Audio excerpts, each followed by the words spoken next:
Hello mabuhay, this is Giselle Ortega. And it's me again, Annie. Ayan, kung napag-usapan natin before ay ang mga signs of maturity at saka signs of fake friends. Ngayon, pag-uusapan naman natin ngayon ay signs of stupid person. At saka wait lang ha, yung stupid person ay hindi naman yung nakakasikip masyado. Medyo lang sa mga apektado. Hindi, may mga may mga bagay. May mga kakilala na may mga stupid talaga, may kapamilya nga, di ba? Pero hindi natin maiiwasan yun. Normal yan sa circle ng buhay na may mga stupid person talaga sa buhay natin. Pero ito yung mga babanggitin namin yung mga signs ng mga stupid person. Basa. Number 1, they always think they are right. Lagi silang tama. Every time na yung mga nag-uusapan at every time na mga may kwentuhan, lagi silang tama. Walang mali sa mga sinasabi nila. Walang pwedeng, ano ba yan?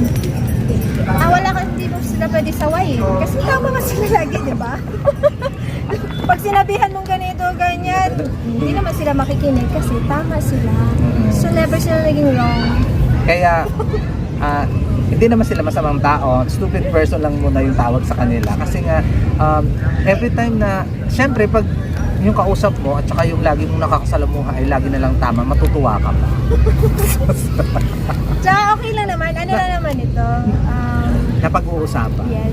At saka, ikaw ba ay matutuwa? Halimbawa, kaibigan mo ay lagi nilang tama. At saka, ano ba tawag doon? Yung mga, lagi mo siyang kausap pero lagi kang tama. So, anong feeling mo sa sarili mo? Lagi ka nalang mali? Wala ka nalang ginawang tama? Ganon. Next, Okay, so, ito na nga. So be aware tayo. Aware tayo din ay stupid person yan. Sign of stupid Sign of person. stupid person is laging siyang tama. Number 2, they get easily offended. Ayan, totoo yan. Dun sa sinabi natin kanina na lagi silang tama, malamang na-offend na nga sila dun. Kasi dapat tama lang sila lagi, di ba? Kasi sila pwedeng magkamali. So, Ayan, oo, kasi yung mga, hindi ko naman dati alam na sign pala ng stupid person yung mabilis ma-offend. Madali lang silang ma-offend sa mga bagay-bagay na ano ba tawag dito, na wala namang kabuluhan na o-offend sila. Siguro na-offend sila sa tao na chinismis lang. or kaya may pinuna sa'yo. Diba? O kaya ay pupuna, halimbawa sinabi kang, oy, ang itim mo ngayon. Ngayon lang ba? Dapat ganun yung sagot, hindi yung, ako, naguglutan na nga ako, sabihin mo kumitim. Yun, So, dapat, pag sinabihan katulad ako syempre may itim naman talaga ako. Ganun. Pangit lang talaga camera nito, guys. Kaka-bad trip talaga. Ayan, pag sabihin mo may itim ako, ngayon lang ako mitim. I'm always dark. But my heart is always white. Pero pag sinabihan, bakit ang pangit yung bangs mo ma-open ka? Ay, hindi ako ma-open, pero syempre alam kong hindi. Ang ganda-ganda ng box ko kaya. Ayun. Hindi ako ma-open. Kasi for me, it's maganda. Pero hindi naman ako magagalit sa'yo. Kasi it's your opinion. At respeto natin yung opinion ng bawat isa. Yes. So, yung ibig sabihin nyo na offended ka, ay talagang Masyado ka namang affected ka sa hindi mga naman sinasabi. dapat. Katulad yan. Nire-real talk ako kunwari, ay tinitake ko as a constructive criticism. Yes. Dapat. Hindi pwede na na-open ka dahil sinabi na ganyan sa'yo. Hindi ba pwedeng nagre-real talk lang siya sa'yo? At kung nagre-real talk siya sa'yo, ay di sa susunod na araw ay nag-I love you sa'yo. Masyado kasi talaga ako mapagmahal. Hindi. Kung may taong nagre-real talk sa'yo, magpasalamat ka. Yes. Kasi may taong nagre-real talk sa'yo, may tao pang nagpapakatotoo sa'yo. Tapos, But be aware lang din sometimes sa mga taong rin like you, di ba? Like me, na masyadong prank. masyadong magsalita. Maging aware din tayo na halimbawa, kilala na natin yung taong yun na madali na nga lang Ma-offend. siya ma-offend or what. Maging aware na lang din kasi yung mga ganyan din kasi madali lang din sila masaktan. Pero okay lang na maging true na lang din tayo. At saka, kung halimbawa pinupuna tayo, ay di tingnan natin muna yung sarili natin para ayusin natin, para maging better. O kaya At kung hindi ano man basta yung sinabi ma-open. na yun or what, check mo. Sa tingin mo tama ba or hindi. Kung sa tingin mo naman, katulad sinabi niya, ang pangit ng bangs mo. Eh sa tingin ko ang ganda. Baka alam niya, di ba? Yung mga ganun. Correct, hindi ko na Ganun lang Ganda yun. ba? Ganda kaya. Pakulay naman ang buhok niya, kaya maganda. Ganun ka. Hinihinang pa nga niya, di ba? So, ibig sabihin nagagandahan din siya. Eh. Oo nga. Ganon. Ganon. Diba? Dapat i-take natin constructively yung mga bagay-bagay. Hindi dapat tayong ma-open agad-agad ng mabilisan. Next. Number 3, they are bad at listening. Ayun. Yan yung medyo pangit. Kasi hindi ka basta-basta masasabihan. So, kailangan makinig lang din tayo. Kaya ba, may sinasabi sa atin or may pinapayo or may ina-advise. Makinig tayo. Kung sa tingin natin, mali yun or hindi naman ikaw ganun, pwede mo naman sabihin din sa kanya na explain yourself. Yes. Pero, For me. kasi may mga tao kasi nga pinagsasabihan nakikinig lang din naman pero hindi ginagawa sa sarili. May mga ganon. O kaya hindi nga nila matanggap. Mm-mm. Kasi nga, hindi Ayaw nilang mapagsabihan. ay hindi nila tanggap na, ay ganun ba ako? Hindi naman ako ganun. May mga ganun. May mga ganon, may mga pride na tao. Ibig sabihin pala stupid person pala sila pag hindi sila nakikinig or bad sa listening. O kaya hihingi-hingi ng payo, tapos ayaw naman sundin. Correct! Ayun talaga, no? Nanggigigil ako dyan. Paano Napakadami Wait niyan. lang, yung box hindi ba kita yung kilay ko eh. May humihingi ng payo yun. Tumpa ka doon. May humihingi ng payo, pero hindi naman sinusunod. So, sayang Pakikinggan lang niya yung lang, laway mo. tapos hindi naman. So parang sa susunod, ayaw mo na. Nonsense. So, tawag pala doon ay stupid person. Next, ano ang susunod na sign of stupidity? Sign of stupidity! They are easily manipulated. Ayan. Easily Madali ka bang naman ang bula?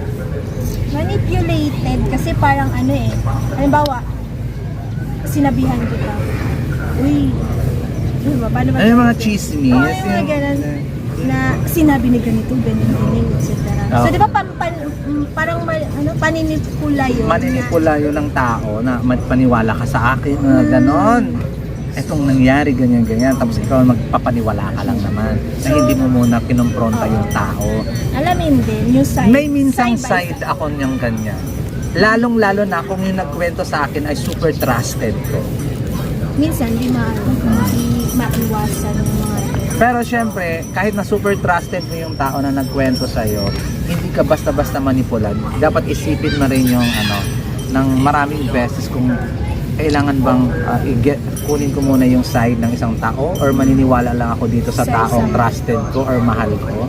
Kasi may mga ganung bagay, may mga mahal tayo sa buhay na minamanipula din tayo minsan para lang kumuha ng simpatya sa atin, di ba? Para kumampi, kung ikaw hindi stupid na tao, hindi kunin mo yung side na yun kahit mahal mo itong tao. Kunin mo pa rin yung side kung ano ba talaga yung tama, hindi yung basta-basta ka lang manipula. o kaya doon ka lang sa side ng isa. Ganun. Kahit nakamag-anak po natin yan, huwag ka masyadong manipula. Ano ba sa Tagalog mo hirap? Manipulated. Ano sa Tagalog? Paniwalain. Oo. Parang ano no, parang manipulated, just parang kinukumbinsi ka niya na si ganito. Na manipula. Yeah, minamanipula. Dapat kahit na love natin or asawa natin, kapatid natin, o magulang natin, as long as hindi mo nakikita nakikita o naririnig yung side ng kabila, huwag ka munang magpapaniwala kasi Saka pati don't judge.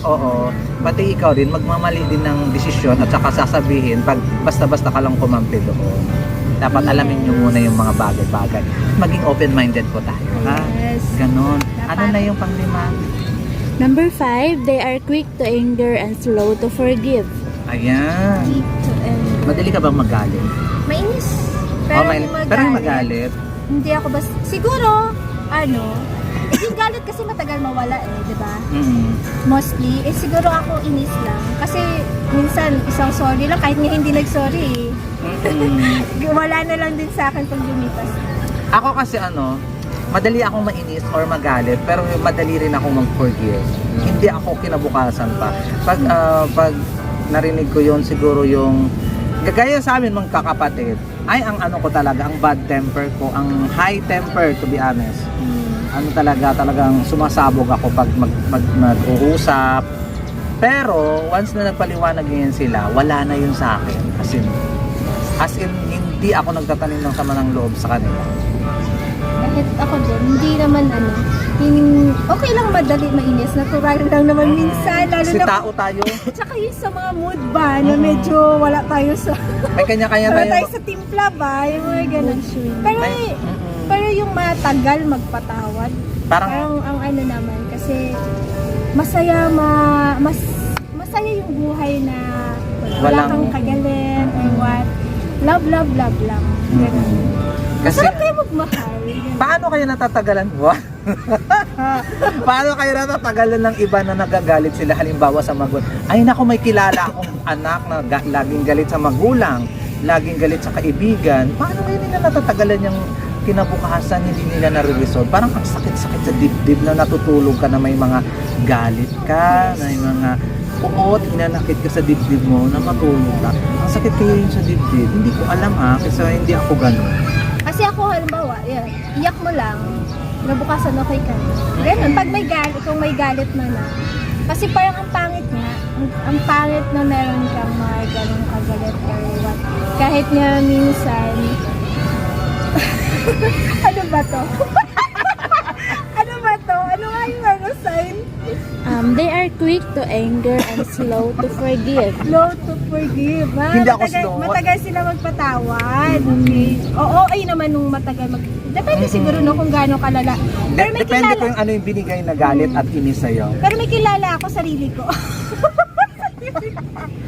You kahit belong gaano mo. Relate ka. kahit gaano pa yung kalala, mabilis lang ako magpatawad. Oo, ako din. Kahit na mabilis ako mainis or magalit, at bilis talaga ako magpatawad. Hindi ko alam. Kasi Mabilis ako masarap mag-move mabuhay on. nang walang inaalala. Yung... Ayoko kasi may mga hindrance na, Yes. dito sa amin na. Kaya tingnan nyo, masaya lang kami lagi. Oo. Nagkakainisan kami. So totoo, yung plastic mo naman kung ano nang forever kayong Ay, masaya yung kanina ha. lang, muntik na naman. Yung kanina lang, muntik na naman. Pero, Nagkakainisan. buti na lang ang sweet It's niya. normal. It's normal 'yon. Bilang isang tao, normal yung mainis, normal yung masaya. Pero yung paabutin mo pa ng mamaya or bukas, for what? Sisirain mo lang yung mood ng lahat. Oo. Tama. Buti na lang. Kaya, Buti na lang natauhan. Buti na lang. ayun na, grabe. Yan yung mga signs ng stupidity, stupid person. Magsabunutan kayo pagkatapos ng vlog. Ay, hindi. Hindi hanggang ano lang kami. Bunganga lang naman kami. Bungangaan lang naman kami nito. Pero hindi Oo. naman. Pero para sa inyo, meron ba kayo mga signs of stupidity ng isang Kung tao? ano din sa tingin Oo, niyo. kano sa tingin, syempre sa amin lang yung based on experience. Syempre sa edad niya na 22. 22. Thank you ha. Sa 20. ay hindi. Yung At sa- nagsabi talaga ng 19. Thank you talaga. Parang hindi na nakakapaniwala. 25 na ako, Hindi, tapos nagpapa-thank 19 you ka. ha. Ako kasi 19. Ay. 25 ka, di ba? Oo, O 25. sige, 24 ako. Sobrang sarili niyo, dad. And shout out kay Ma'am Gina Navarra, grabe. Nabilib siya Ay, doon sa nakaraan. signs of maturity and signs of a fake friend. Thank you so much, Ma'am. Thank you, ma'am. Grabe, natuwa talaga Our siya. favorite teacher, napakabait. So, Yeah, yes. At sana ay maging okay ka lang dyan, Ma'am. Thank you so much sa pag-appreciate doon sa ginawa namin ng mga student mo. Di ba? Sayo-sayo. may background kami. Sorry naman, guys. May background music kami Ayan, dito. mag-comment down below lang kayo kung ano yung signs of stupid person ninyo, kung para sa inyo naman. Pero so far, ito yung sign of stupidity sa amin ni Aimee ng Kasi so far, siyempre sa experience lang namin yun naku. Maraming Kung salamat gusto sa niya inyo. din, ay, gusto kung sino na may gusto mag-request ko anong mga gusto nila. Basta Ayan! Yung tag dun- Yung matino lang, hindi yung hindi Hindi kami bastos. hindi yung hindi tayo mait sa prank chat. kung gusto niyo mag-suggest ng ng topic at saka content na mga signs of being bitter, mga ganyan. Mga signs of At yung sino pa yung gusto pa akong makasama niya ako sa vlog. Kung ayaw niyo, sabihin niyo lang. Pinipilit niya lang naman ako. pinipilit mo sa sitwasyon. Ayan. Sa mga gusto mag-suggest, thank you so much. Comment down below, thank you. At pag-aaralan namin muna yan bago pag-usapan. Yes. Siyempre, thank you din. Maraming salamat sa lahat ng nanonood ng last vlog namin. Yes, thank you. Grabe, ang saya. Thank you talaga. Maraming thank you. At natuwa kayo doon. Maganda yung feedback. Maganda, maraming nag-comment, maraming reaction. Lalo na sa banks ko, dami nag-comment. Diba? Trending yung box. Huwag na magka-trending ngayon. Ayan, maraming salamat. And this has been Jason Ortega. And it's me again, Amy. Maraming thank you and paalam.